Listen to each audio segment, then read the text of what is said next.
চিৎকার করে বলে উঠল, আম্মু উফ, আমার আর ব্যথা সহ্য করতে পারছি না।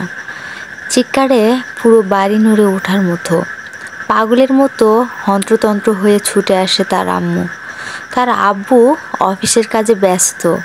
ক্যালেন্ডারের দিকে চোখ যেতেই দেখলো লাল মার্ক করা নিচে লেখা, আমার কিউট বাচ্চাটা হওয়ার ডেট। মাধবীলতা আম্মু ভয়ে কাঁপছে, মাথা থেকে ঘাম ঝরছে। 17 বছর বয়সী একটা মেয়ে এত কম বয়সে বাচ্চা হতে গিয়ে যদি নিজের মেয়েটাকেই হারায়।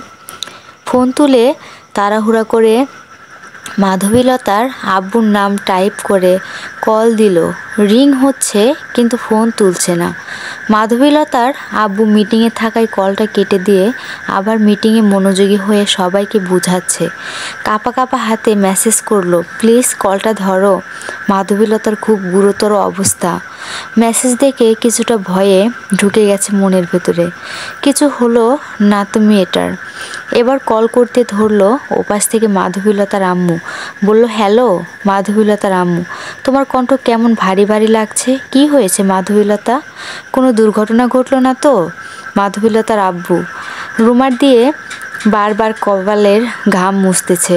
আমি মাধবীলতাকে নিয়ে জিয়া মেডিকেলে নিয়ে যাচ্ছি, ওর শরীরটা খুব খারাপ। মাধবীলতার আম্মু, জিয়া মেডিকেলে কেন? মাধবীলতার আব্বু চিন্তা যেন ধীরে ধীরে মাধবীলতার আব্বুর বেড়েই যাচ্ছে। ফোনে সব বলা সম্ভব না, তুমি প্লিজ তাড়াহুড়ো করে চলে আসো। মাধবীলতার আম্মু।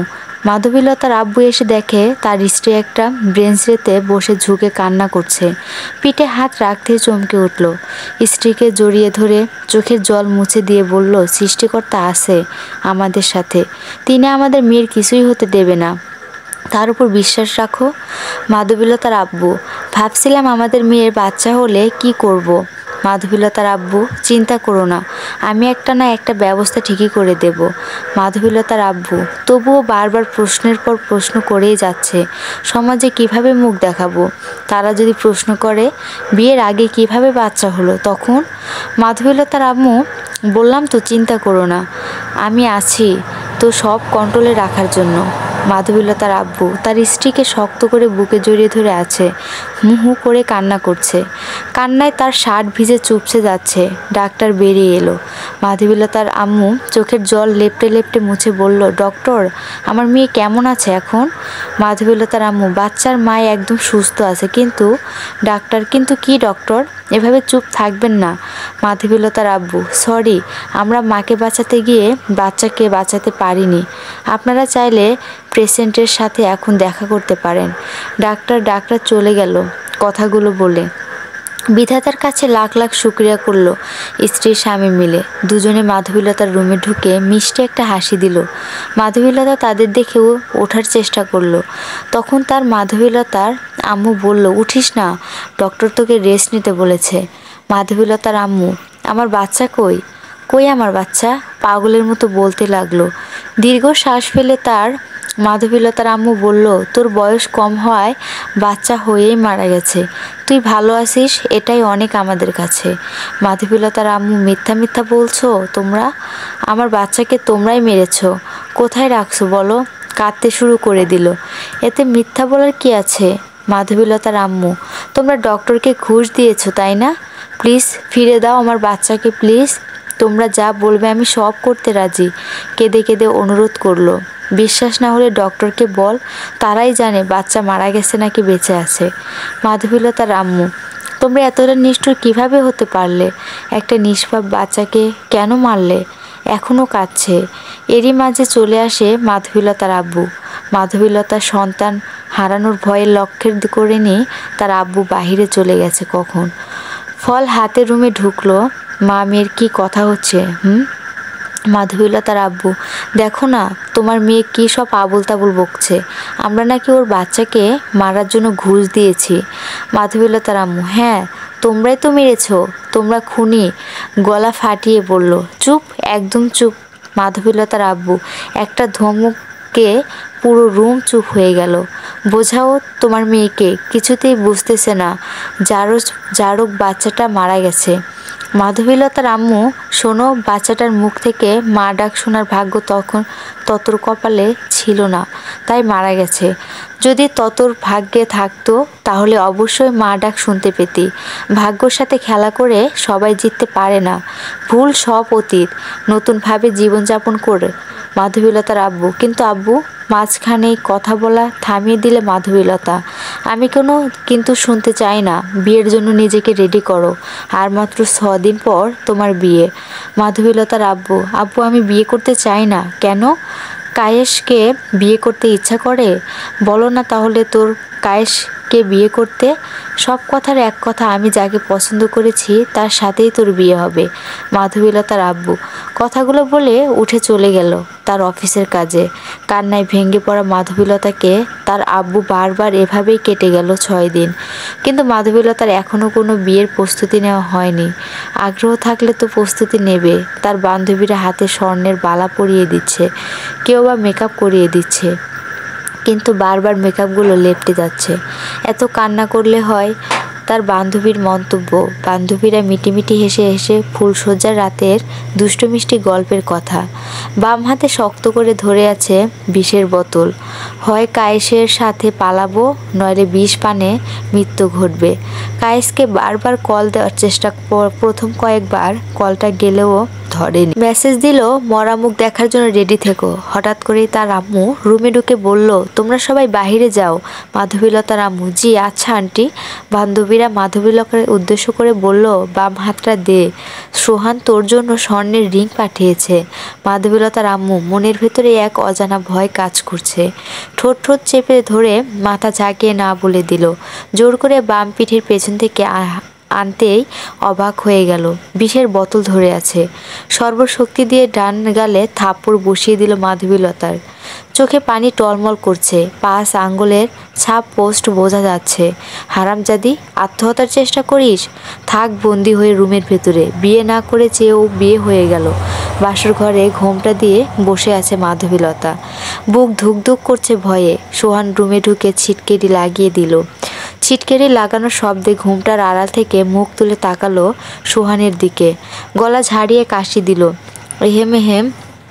কিন্তু কোনো সারা শব্দ না পেয়ে সোহান ছেলেটা আশ্চর্য হয়ে মনে মনে ভাবল, অভদ্র পরিবারের মেয়ে নাকি। সালামও করলো না। বিছানায় উঠে বসে কাঁধে হাত রেখে বলল, আপনার কি নার্ভাস লাগছে? প্রথমবার সবারই নার্ভাস লাগে, তবে আপনার সবার মতো বাসর রাত হবে না। বলার আগেই হাত সরিয়ে দিয়ে কাঁপতে কাঁপতে বলল, আমাকে ধরবেন না, দূরে থাকুন আপনি। মাধবীলতা ফুলসজ্জার রাতে এমন কথা শোনার জন্য সোহান মোটেও প্রস্তুত ছিল না। মাধু এমন একটা কথা বলবে স্বপ্নেও কল্পনা করেনি। প্রথম যেদিন বিয়ের কথা বলা হয়েছিল, মাধবীলতার নামটা শুনেই মনে মনে ভাবে, বাহ, বেশ সুন্দর নাম তো মাধবীলতা। যদি মাধু নামে ডাকি তাহলে আরও সুন্দর মানাবে। তখন মাধবীলতার আব্বু হালকা ধাক্কা দিয়ে বলে, সোহান, তুমি কি কিছু ভাবছো? মাধবীলতার আব্বু। সোহান আমতা আমতা করে বলে, না আঙ্কেল, আমি বিয়েতে রাজি, যদি কোণে রাজি থাকে তো। সোহান আশ্চর্য হয়ে বলল, ছবি না দেখেই পছন্দ করলে? তবে আর যাই বলো না কেন, মেয়ে আমার কিন্তু মাশাআল্লাহ দেখতে ছবি থেকেও সুন্দরী। চায়ে আয়েশ করে চুমু দিয়ে মধু হেসে বলল মাধবীলতার আব্বু। নিজের মেয়ের এরকম প্রশংসা শুনে প্রথম দিনেই খটকা লাগে। এত রূপবতী হওয়ার সত্ত্বেও কেন আমার মতো ডিভোর্সি ছেলেকে পছন্দ করলো বিয়ের জন্য? সোহান নীরবতা ভেঙে বলল, ছবি দেখে বাহ বাহ দিতে চাই না। এক সময় না হয় সরাসরি দেখা করব। আজ উঠি, একটা আর্জেন্ট মিটিং আছে। হাত ঘড়ির দিকে তাকিয়ে বলল। হঠাৎ করে কাঁপা কাঁপা মেয়েলি কণ্ঠে সোহানের কানে আসলো। কল্পনাতে হিম হয়ে থাকা চোখ বাস্তবে ফিরে মাধবীলতার দিকে তাকালো। লাল বেনারসিতে পরীর মতো সুন্দর একটা মেয়ে তার কাছে বসে আছে। সোহানের বিশ্বাস হচ্ছে না। 34 বছর বয়সেও এমন একটা ফুলের মতো মেয়ে পেয়েছে বউ হিসাবে। হাত বাড়িয়ে ঘোমটা তুলে দিয়ে অজান্তেই ঠোঁটের নিচে একটা চুমু দিতে গিয়েও থেমে যায়। মাধবীলতার ঠোঁটে আঙ্গুল চেপে পিছনে সরিয়ে দেয় মুখ। এসব কি করছেন? আমি আপনার বউ, কোনো পতিতা নয় যে আমাকে উপভোগ করবেন। মাধবীলতা, কিন্তু কেন? সোহান, আমি আপনাকে স্বামীর অধিকার দিতে পারবো না। আর আপনার লজ্জা করে না এই বয়সে এত কম বয়সী মেয়েকে বিয়ে করতেছি? মাধবীলতা, সরি, নিজের অজান্তেই চুমোটা দিয়েছিলাম। আমি বিয়ে করে আমার পিচ্চি মেয়েটার জন্য। সোহান দীর্ঘ শ্বাস ছেড়ে বলে, বিয়ের জন্য কেন? কিছু বুঝলাম না, পরিষ্কার করে বলুন। মাধবীলতা, একদিন মাঝরাতে মাতাল হয়ে বাড়িতে ফিরে দেখলাম দরজাটা এখনো খোলা। সোহান কথার মাঝে কানে প্রশ্ন করে ওঠে, নেশা করেন কেন? মাধবীলতা, সম্পূর্ণ ঘটনা তো আগে শুনুন, তারপর প্রশ্ন করুন। ভয় হলো মনে, পিচ্চি মেয়েটার কিছু হলে না তো আবার। ছিটকেরি লাগিয়ে দিতেই হু করে কান্নার শব্দ ভেসে এলো কানে। পিচ্চি মেয়েটা ফ্লোরে বসে হাঁটুর সঙ্গে মাথা ঠেকিয়ে কান্না করছে। মাথায় হাত বুলিয়ে দিয়ে প্রশ্ন করেছিলাম, মামুনি কাঁদছো কেন? কেউ কি মারছে তোমাকে? জড়িয়ে ধরে কেঁদে বলে, আব্বু তুমি পচা, কী সব খাও, আমি ওসব পছন্দ করি না। কিভাবে বললি এটুকু পিচ্চি মেয়েকে আমি ওর আম্মুর জন্য নেশা করি? আমাকে ছেড়ে অন্যজনের হাত ধরে পালিয়েছে। মুচকি এসে বলেছিলাম আর খাবো না। হালকা একটু মাথা তুলে বলে, প্রমিস করো। আবারও মুচকি এসে বললাম প্রমিস, কিন্তু আবারও কান্না শুরু করে দিল। তখন বললাম, কাঁদছো কেন আবার? বললাম তো খাবো না। এই কান ধরছি, কান ধরে বলি। কান্না জড়িত কণ্ঠে বলে, জানো আব্বু, সবারই আম্মু নিতে আসে স্কুলে, শুধু আমার আম্মুই আসে না। কই গেছে আমার আম্মু? সেদিন কথা বলার ভাষা হারিয়ে ফেলেছিলাম। কিভাবে বোঝাবো তার আম্মু পরকীয়ায় আসক্ত হয়ে অন্যজনের হাত ধরে পালিয়েছে? এক নিঃশ্বাসে সবগুলো কথা বলে, সোহান সমস্যা নেই, আমি আপনার সন্তানের যত্ন নেব, কিন্তু বইয়ের অধিকার চাইবেন না প্লিজ। মাধবীলতা, ধন্যবাদ আমাকে হেল্প করার জন্য। সোহান, আমি ভার্জিন না, আমি একজন ইচ্ছাকৃত দোষিতা মেয়ে। তবুও বিয়ে করেছেন কেন? মাধবীলতা, চোখে পানি টলমল করছে কথাগুলো বলে। আমি জানতাম না এই বিষয়টা। সোহান, না, জানারই কথা। আব্বু কখনো জানাতেন না, কারণ জানলেই হয়তো না করে দিতেন বিয়ের প্রস্তাব। মাধবীলতা, ছি, ঘৃণা হয় আপনাদের মতো মেয়েদের নিয়ে। দেহ দিয়ে কি বোঝাতে চেয়েছিলেন আপনার বয়ফ্রেন্ডকে অনেক ভালোবাসেন, তাই তো? সোহান আশ্চর্য হয়ে, আপনি কিভাবে জানলেন সে আমার বয়ফ্রেন্ড ছিল? মাধবীলতা, আগে যার সঙ্গে সংসার করতাম তারও একই কাহিনী, সেই জন্যই তো অন্যর সাথে পালিয়েছে। আমি আপনার কাছে অধিকার চাই না, শুধু আমার সন্তানের যত্ন নিলেই হবে। সোহান, মাধবীলতা সাধারণভাবেই শব্দটা বলল মাধবীলতা। পাশের রুম থেকে এনে মাধবীলতার কাছে শুয়ে দিয়ে চলে গেল অন্য রুমে।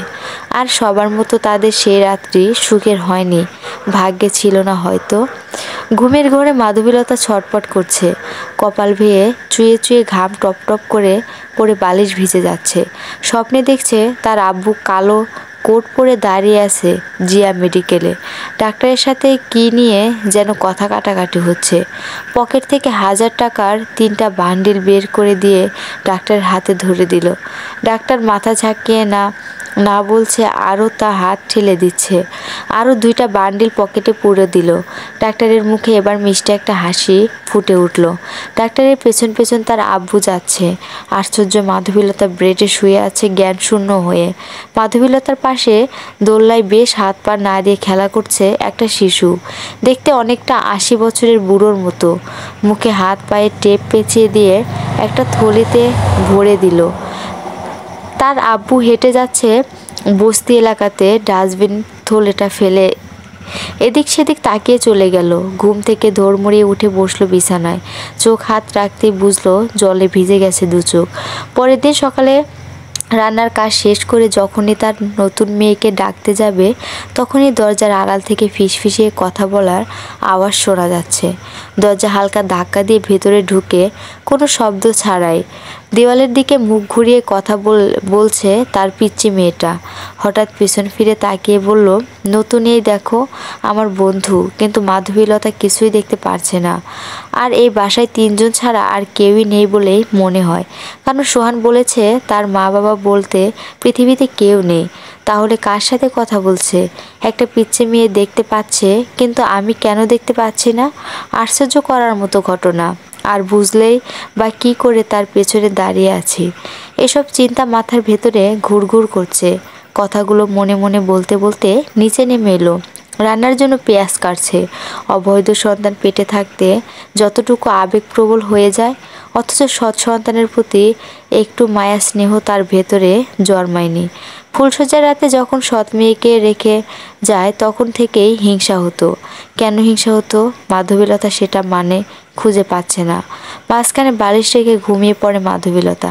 আহ বলে মধু গলায় ব্যথায় কাঁকিয়ে উঠল। পেঁয়াজ কাটতে কাটতে কখন যে নিজের আঙ্গুলটাই কেটে বসেছে নিজেই বোঝেনি। মনে মনে গালি দিল, কী সব অলক্ষণে কাণ্ড ঘটছে এসব। কাল রাতে ভয়াবহ স্বপ্ন, তার সকালে ঘটনা, আবারও মাথায় চিনচিন ব্যথা অনুভব করলো। মাধবীলতা আজ আর রান্না করব না, বাহির থেকে খাবার অর্ডার দিলেই হবে। শরীরটা কেমন যেন ম্যাচ ম্যাচ করছে, মনে হয় একটু ঘুমের দরকার। সৎ সন্তানের রুমে ঢুকে দেখলো কারো সাথে যেন এখনও কথা বলছে তার, আর মিটমিটিয়ে হেসে টেটেরিয়ায় বিয়ায় নিয়ে খেলা করছে। দরজায় দাঁড়িয়ে বলল, কি করছো? আমার পিচ্চি আম্মুটা। মাধবীলতা, এই তো আমার নতুন বন্ধুটার সাথে খেলা করছি। আম্মু, আজ না আমার স্কুলে যেতে ইচ্ছা করছে না, আর একটু খেলি না প্লিজ। পিচ্চি, কই নতুন বন্ধু? মেয়েটা মানসিক রোগী নাকি? কিসের শাস্তি দিচ্ছ আমাকে? তাই বলল, কি হবে, স্কুলে না গেলে স্যারেরা বকা দেয়, চলো খাবে। মাধবীলতা, স্কুল থেকে এসে তোমার সাথে খেলা করব। পিচ্চি কথাটা বলে মাথা ঝুঁকিয়ে হেসে দিল। টেডি বেয়ার বিছানার উপর আছড়ে ফেলে দিয়ে মাধবীলতার হাতটা ধরে মুচকে হাসি। মাধবীলতা গাল টেনে বলল, তোমার কি আম্মু? মাধবীলতা পিচ্চিটা বড় বাঁকা করে তাকিয়ে রইল। কি কারেন্টার মাইরি, তাই না? নিজের সন্তানের নামটাও জানে না। আবার নিজের সন্তান ভাবলেও ভুল হবে, সৎ সন্তান। ভুরু টান টান করে বলল, জেনিফা। পিচ্চি, জেনিফা অনেক মিষ্টি নাম রাখছে তো তোমার আব্বু। মাধবীলতা আবারও গাল টেনে বলল, জি না, এই নাম আমার দাদুভাই রেখেছে। জিনিফা শান্তভাবে সকালে নাস্তাটা শেষ করে স্কুলে রেখে আসে জিনিফাকে। ফিরে এসে জিনিফার রুমটা পরিষ্কার করতে যায়। বাচ্চা মেয়ের রুমটা হয়তো আগাছালো থাকে সেটা ভেবেই রুমে ঢুকেই ভয়ে বুক কেঁপে ওঠে। জিনিফাকে স্কুলে রেখে আসার আগে টেডি বিয়ারটা তো এরকম ছিল না। টেডি বিয়ারটাকে দেখে মনে হচ্ছে কেউ জানোয়ারের মতো ছিঁড়ে ছিঁড়ে খেয়েছে। রাগ হলে যেন হয় তেমন দেখাচ্ছে। সব রাগ টেডি বিয়ারের ওপর ঝরালো। কিং কিং শব্দে মাধবীলতা চমকে উঠল। সোহানের কল স্ক্রিনে ভাসতেছে। নিজেকে শান্ত করে কলটা ধরলো। হ্যালো সোহান, কিছু বলবা? মাধবীলতা, বিয়ের একদিনও হয়নি, এখনই নাম ধরে ডাকতে শুরু করলে? আমাকে গুরুত্ব দেওয়ার মতো মনে হচ্ছে না তার কথা বলার ঢং শুনে। সোহান, আশ্চর্য, কথা না বললে রেখে দাও, এভাবে বিরক্ত করো কেন? মাধবীলতা, না মানে? সোহান, মেয়েটা এখনও বলল না দুপুরে খেয়েছে কি না? কি না মানে? রাখি। মাধবীলতা, আরে আরে থামুন, আমি মেয়ের প্রতি একটু নার্ভাস ফিল করি, আজ আসতে অনেক রাত হয়ে যেতে পারে। সোহান্ত মাধবীলতার কোনো আগ্রহই নেই। জিনিফাকে একটু কাছে কাছে রাখবেন, বিশেষ করে ছাদে একদমই যেতে দেবেন না। সোহান টুটটুট করে কলটা ওপাশ থেকে কেটে দিল। সোহান ছেলেটার এক রাশ লম্বা নিঃশ্বাস ছেড়ে কাজে খুব শীঘ্রই রাত হয়ে গেল। অবশ্য রাতে ডিনার করার সময় মাধবীলতা একটা বিষয় লক্ষ্য করলো, কারোর সাথে যেন জিনিফা আবারও কথা বলছে, তবে সাধারণভাবে নয়, রাগী মেজাজ নিয়ে। ডিনার শেষ করে শুয়ে পড়ল। বিছানায় জড়িয়ে ধরে দুটি ছোট হাত দিয়ে জিনিফা ঘুমের ভেতর থেকেই শরীরটা ঘামতে শুরু করলো। চিৎকার করছে কিন্তু কোনো শব্দ বের হচ্ছে না, একটুও নড়তে পারছে না। মাধবীলতা ঘুটঘুটে অন্ধকারের রাজ্য মনের ভেতরে অজানা এক ভয়ের আতঙ্ক। একটা বৃদ্ধা বাচ্চা জিনিফার সামনে দাঁড়িয়ে, পায়ে একটা ছোট আর একটা বড়। বড় বড় নখ, চোখ দুটো সম্পূর্ণ কালো, যা সাধারণ মানুষের হয় না। হঠাৎ ছোট ছোট হাতগুলো হয়ে ক্রমশ শুরু আর লম্বা হচ্ছে, হাওয়াতে সাপের মতো এঁকে বেঁকে ভাসতেছে। কিছু বুঝে ওঠার আগেই বৃদ্ধ বাচ্চাটা লম্বা হাত দিয়ে গলায় পেঁচিয়ে দিল। দম যেন আটকে যাচ্ছিল, হাত ছাড়ানোর চেষ্টা করছে, কিন্তু বৃদ্ধ বাচ্চার শক্তির সঙ্গে কিছুতেই পেরে উঠছে না। চেহারায় সেই ভয়ঙ্কর হাসি, গলা শুকিয়ে কাঠ করে দিচ্ছে। অবাক কোকড়া ব্যবকার হলো। বৃদ্ধ বাচ্চাকে দেখতে কিছুটা 80 বছরের বুড়োদের মতো। অবাক করিয়ে দিয়ে বাচ্চাটার শরীর থেকে সম্পূর্ণ শক্তি শুষে নিচ্ছে। কপালের ভাঁজগুলো মিশে যাচ্ছে, আর আমি একটু একটু করে বৃদ্ধ হয়ে যাচ্ছি। বৃদ্ধ বাচ্চা এক যুবকে রূপান্তরিত হয়ে আশ্চর্য করে দিল। উঠে দাঁড়ানোর শক্তিটুকু হারিয়ে ফেলেছে সে। মাজা কোমরে ব্যথার মতো অনুভূতি বুঝতে পারলো। ফ্রক টেনে ছিঁড়ে বুকের ওপরে দাঁড়ালো। খোঁচা খোঁচা নখ ঢেকে দিচ্ছে। চিৎকার করতে গিয়েও গলা দিয়ে কোনো শব্দ বেরোচ্ছে না। আঙ্গুল কামড়ে ধরে কষ্ট সহ্য করছে না। চিৎকার করে লাফ দিয়ে উঠে বসলো। ঘুমটা ভেঙে গেল জোরে জোরে নিঃশ্বাস নিতে নিতে। জাগ্র থেকে পানি ঢেলে সম্পূর্ণ পানি একেবারেই খেয়ে নিল। টেবিলের ল্যাম্পে উপরে রাখা ফোনটা ভাইব্রেশন হয়ে কেঁপে উঠছে। কাঁপা কাঁপা হাতে রুমাল দিয়ে মুখের ঘাম মুছতেছে বলল, হ্যালো, কে? মাধবীলতা। আপা, আমি আপনাদের প্রতিবেশী। তাড়াতাড়ি গাড়ি পার্কিং করার জায়গায় চলে আসুন। প্রতিবেশী কেন, কি হয়েছে? মাধবীলতা, আপনার মেয়ে এখানে মৃত অবস্থায় পড়ে আছে। প্রতিবেশী বিছানায় অন্য পাশে ফিরে লক্ষ্য করলো কোল বালিশ রেখেছিলাম জেনিফার ঘুমানোর পর। কোল বালিশ আছে কিন্তু জেনিফার নেই কেন? মাথায় যেন আকাশ ভেঙে পড়ল। তড়িঘড়ি করে নিচে নেমে এসে কাঁদতে কাঁদতে বসে পড়ল। সোহান গাড়ি পার্কিং করার জন্য আসতে দেখলো ভিড়। মাঝরাতে এত লোক কেন? কি হয়েছেটা কি এখানে?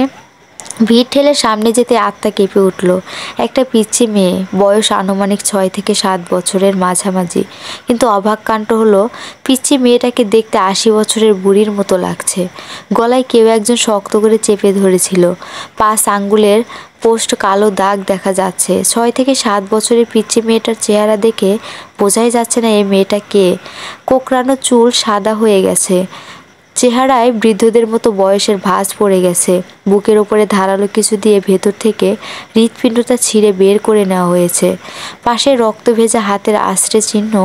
জীবনের মায়া কার না থাকে। অনেক চেষ্টা করেও মেয়েটা নিজেকে বাঁচাতে পারেনি। হাউমাউ করে কেঁদে দিল। এ যে তার নিজেরই দুষ্ট মেয়ে জেনিফা। দেখে চিনতেই পারেনি এটা তার আদরের দুষ্ট মেয়েটা। বোঝা মুশকিল 80 বছরের বুড়ি নাকি 6 থেকে 7 বছরের পিচ্চি মেয়ে। বাসায় ফেরার সময় অনেকগুলো চকলেট এনেছিল তার আদরের মেয়েকে দেবে। চকলেট পেয়ে খুশি হবে, তারপর জড়িয়ে ধরে গালে পাপ্পি দিয়ে কোলে বসে বলবে, আব্বু আব্বু একটা গল্প শোনাও না। আচ্ছা, এই মাধবীলতা মেয়েটার বাড়ির দরজায় পা রাখার পর থেকে কি সব অশান্তি আসতেছে আর আসতেইছে। প্রথমত ভার্জিন না, তারপর আবার বিজনে সে অনেক বড় ক্ষতি, ব্যবসায় লাভ। ক্ষতি হবেই, কিন্তু আজ মাধবীলতার জন্য নিজের মেয়েটাকেও হারালাম। পিচি মেয়েটার কী দোষ ছিল? তাকে কেন মাধবীলতার পাপ কর্মের ফল ভোগ করতে হলো? সান্ত্বনা দিয়ে মাধবীলতা সোহানকে তাদের বাসায় রেখে আসে। ডাইনিং টেবিলে সোহান অন্যমনস্ক হয়ে শার্টের হাতের চোখের জল মুছে প্লেট হাতে মাধবীলতা সোহানের সামনে দাঁড়িয়ে বলল, খেয়ে নিন, ডিম ভাজি করেছি। মাধবীলতা, রান্নার ভিতরে শুধু ডিম ভাজি আর ডাল ছাড়া কিছুই রান্না করতে পারেন না? মা বাবার আদরের মেয়ে হয় আগুনের ধারে কাছেও যায়নি। ঠাস ঠাস আর একটা কথাও বলবি না। আচ্ছা, তোর কি এবারও লজ্জা করলো না নিজের পাপ কর্মের শাস্তি একটা বাচ্চা মেয়েকে ভোগ করাতে? যেদিন যেদিন তোর মুখ থেকে অফিসে গিয়েছি প্রতিটা দিনই বিজনের ঢিল কাঞ্চের হতে হয়। সোহান ঝনঝন শব্দে রুমটা ভরে গেল। প্লেটে সব কিছু ফ্লোরে পড়ে মাখামাখি অবস্থা। সোহানের মুখটা যাচ্ছে, পারলে একটা লাথি দিই। মেয়েদের সম্মান দেওয়ার লাথি মারতে পারলে না। যাওয়ার আগে সোহান শুধু একটা কথাই বলল, পারলে ভোর হওয়ার আগে নিজের মুখটা না দেখালেই খুশি হব। সোহান, আব্বু আম্মু কি আর বাসায় তুলবে? আমি তো কলঙ্কিনী মেয়ে। মাথা নিচু করে বলল, মাধবীলতা যত সব কথা থেকে এসেছে, যে পৃথিবী ভাগ বসায়। সোহান সকাল সকাল ঘুম জড়িত চোখে বিছানায় হাত বুলিয়ে দেখে তার বউ পাশে নেই। কই গেল মেয়েটা? যাই হোক, ভালোই হয়েছে, আপদ বিদায় হয়েছে। মেয়ের চিন্তা ব্রাশ করেনি। সারা রাত কান্না করে 4:30 ঘুম থেকে চোখে নেমে আসে। গোসল করে ঠিক 10টায় মেয়ের দাফন কাজ শুরু করে। বাসায় ঢোকার পর লক্ষ্য করে কেউ একজন বাথরুমে কাপড় ধুচ্ছে। সোহান কিছুক্ষণ ভাবতে থাকে কাজের ভুয়ার হয়তো কাল সকাল থেকে জয়েন করতে বলেছি। তাহলে কাপড় চোপড় ধুচ্ছে কে? উকি দিয়ে দেখে মাধবীলতা বাথরুমে। রেগে গিয়ে বলে, তোকে না বলেছি আমাকে তোর মুখ দেখাবি না? সোহান, কোথায় যাব আমি? মাধবীলতা, যেদিকে দু চোখ যায় সেদিকে চলে যা। তবুও তোর অভিশপ্ত মুখ আমাকে দেখাবি না। একটার পর একটা বিপদ লেগেই থাকে তোকে দেখলে। সোহান মাধবীলতার কাপড় কাচা বাদ রেখে মাথা নিচু করে কাঁদছে। সোহান রাগে কটমট করতে করতে চলে যাচ্ছিল। হঠাৎ পা পিছলে ফ্লোরে পড়ে সজোরে মাথা আঘাত পেয়ে জ্ঞান শূন্য হয়ে পড়ে থাকে। মাধবীলতা ভয় পেয়ে যায়। কেন বারবার এমন হচ্ছে? কাজের মানুষগুলোকে কেড়ে নিচ্ছে। সোহানের মাথায় পানি ঢেলে জ্ঞান ফিরে আনে। মাথাটা ঝিমছে এখনও। মাথায় হাত রেখে একটু নড়ে চড়ে উঠে বসতে গেল। মাধবীলতা কাঁধে হাত রেখে বলে, আপনার এখন রেস্ট দরকার, উঠবেন না। মাধবীলতা ঠাস কেন যাচ্ছিস না? চলে যা। প্রথমে আমার মেয়েকে মারলি, এখন আমাকেও মারার ফন্দি করছিস ডাইনি। সোহান। মাধবীলতা মাথা নিচু করে চলে গেল। এই দুদিনের থাপ্পড় খাওয়াটা মাধবীলতার অভ্যাসে পরিণত হয়েছে। কিং কিং শব্দে কেঁপে উঠল মাধবীলতার ফোন। স্ক্রিনে কায়েসের ছবি ভেসে উঠেছে। কায়েসের নাম্বার দেখে রাখতে লাগলো। কলটা কেটে দিল, কিন্তু না, এ যেন থাকার কোনো নামই নেই। সাইলেন্ট করে রাখলো ফোন। এবার আর কোনো কল আসেনি। সরাসরি একটি ভিডিও মেসেজ আসলো। ভিডিওটা দেখে মাধবীলতার শুকনো ঢোক গিলল। নিচ থেকে কায়েসকে কল করলো। কায়েস, তুমি কি চাও? এভাবে ব্ল্যাকমেল কেন করছো? আর এই ভিডিওটা বা কখন করলে? মাধবীলতা, গোপন করে রেখেছিলাম। যদি হঠাৎ ক্ষুধা লাগে তখন তো তোমাকেই দরকার পড়বে নাকি? হ্যাঁ। কায়েস, ক্ষুধা লাগে মানে? আমি কি প্রতিটা যখন ইচ্ছা হবে ব্যবহার করবে? মাধবীলতা, তা ঠিক জানি না, তবে সেলিব্রিটি না হতে চাইলে আরেকটি বার তো বিছানায় আসতেই হবে। কায়েস, কী সব আবুল তাবুল বকছো তুমি? আমার বিয়ে হয়ে গেছে, আমার এখন একটা সংসারও আছে। তুমি প্লিজ ডিলিট করে দাও।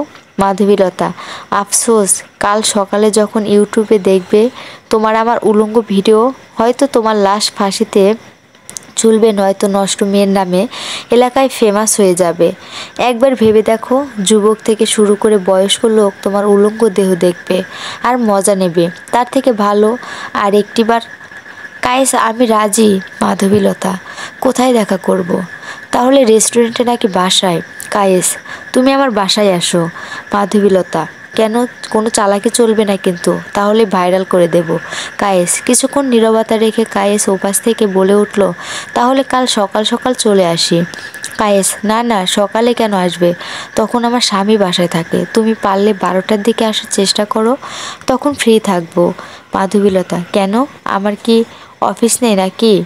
কায়েস কাঁদে দিয়ে বলল, তুমি না আমাকে বিয়ে করতে চেয়েছিলে? চাকরি পেলে অথচ মাঝখান দিয়ে আমার সংসারে অশান্তি সৃষ্টি করলে। মাঝে মাঝে মনের মাঝে প্রশ্ন জাগে, তুমি শুধু ব্যবহারের জন্য ভালোবাসতে। মাধবীলতা, হ্যাঁ, ব্যবহারের জন্যই তো ভালোবাসতাম। আমি অন্যজনকে ভালোবাসি। কাকে বিয়ের প্রস্তাব দিলে? ওর মা বাবা বলে যেদিন নিজের পায়ে দাঁড়াতে পারবে সেদিন বিয়ে করার স্বপ্ন দেখবে। জানিস মাধবী, সেদিন অনেক অপমান হয়েছিলাম। তোর থেকে যতগুলো টাকা নিয়েছি সব দিয়ে চাকরির ব্যবস্থা করেছি। ঘুষ ছাড়া এখন কি আর চাকরি মেলে? কায়েস, আমাকে ছাড়া অন্য কোনো মেয়েকে পেলে না? আমাকেই কি তোমার শিকার হতে হলো? কি অপরাধ ছিল আমার? মাধবীলতা, রাগ। কায়েস, মানে?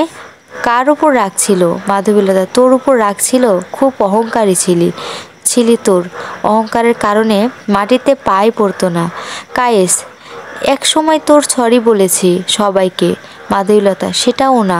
মনে পড়ে প্রথম দিনের কথা। নতুন কলেজে ভর্তি হয়েছি, ধাক্কা লেগেছিল, ভরা মাঠে থাপ্পড়টা মেরেছিলি, সেই প্রতিশোধের আগুন জ্বলছিল। কায়েস, শুধুমাত্র একটা থাপ্পড়ের জন্য এভাবে আমাকে কলঙ্কিনী করলে? নিজেকে নষ্টামিয়ে মনে হয় নিজের?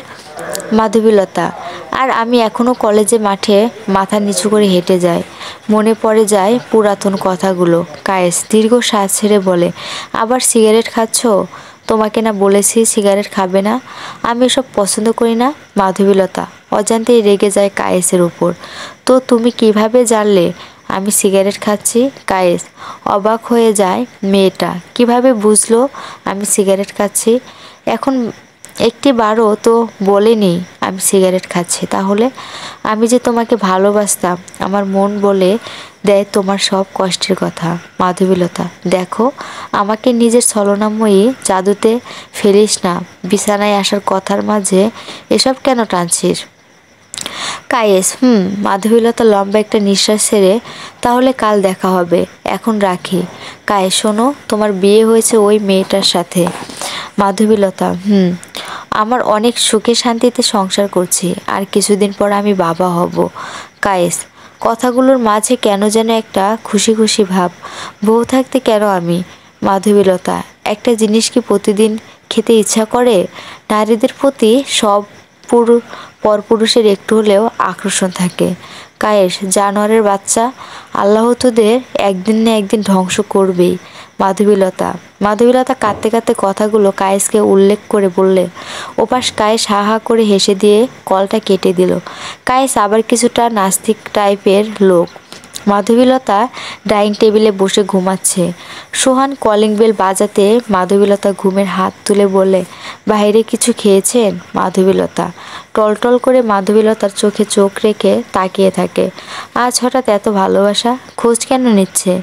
চেয়ার টেনে টেবিলে বসে সোহান। মাধবীলতা প্লেট উপর থেকে সরিয়ে নেয়, খাচ্ছে। মাধবীলতা তখন বলে, কালকে অফিসে যাবেন নাকি মিটিংয়ে আছে? মাধবীলতা, হঠাৎ এমন প্রশ্ন কেন? সোহান, না এমনিই বললাম আর কি। আর একটু ডাল দেবো? মাধবীলতা, কাল থেকে আর রান্না করতে হবে না। এই পোড়া ডিম ভাজি আর টলটলে পানির মতো ডাল খেতে ইচ্ছা করে না। নতুন কাজের ভুয়া আসবে, সেই এখন থেকে সব কাজ করে দেবে। সোহান, মাধবীলতা, আচ্ছা কথা বলি, কিছু মনে করবেন না? সোহান, বলেন।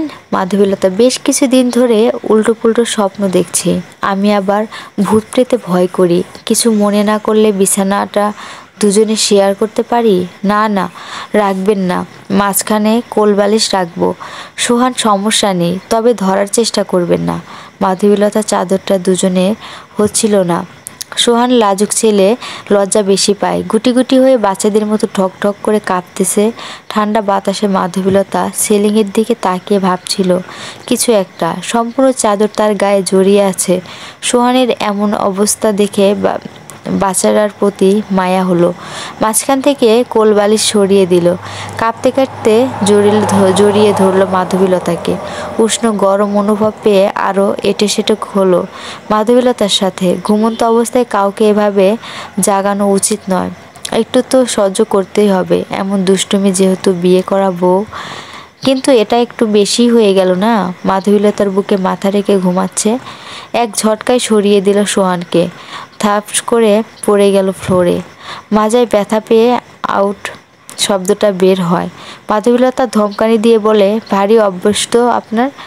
একা মেয়ে পেলেন, সুযোগ তুলতে চান? মাধবীলতা, দেখুন ম্যাডাম, আমি হয়তো ঘুমের মাঝে বুকে রেখেছি, তাই বলে এভাবে কেউ নিচে ফেলে দেয়? অদ্ভুত মেয়ে তো আপনি।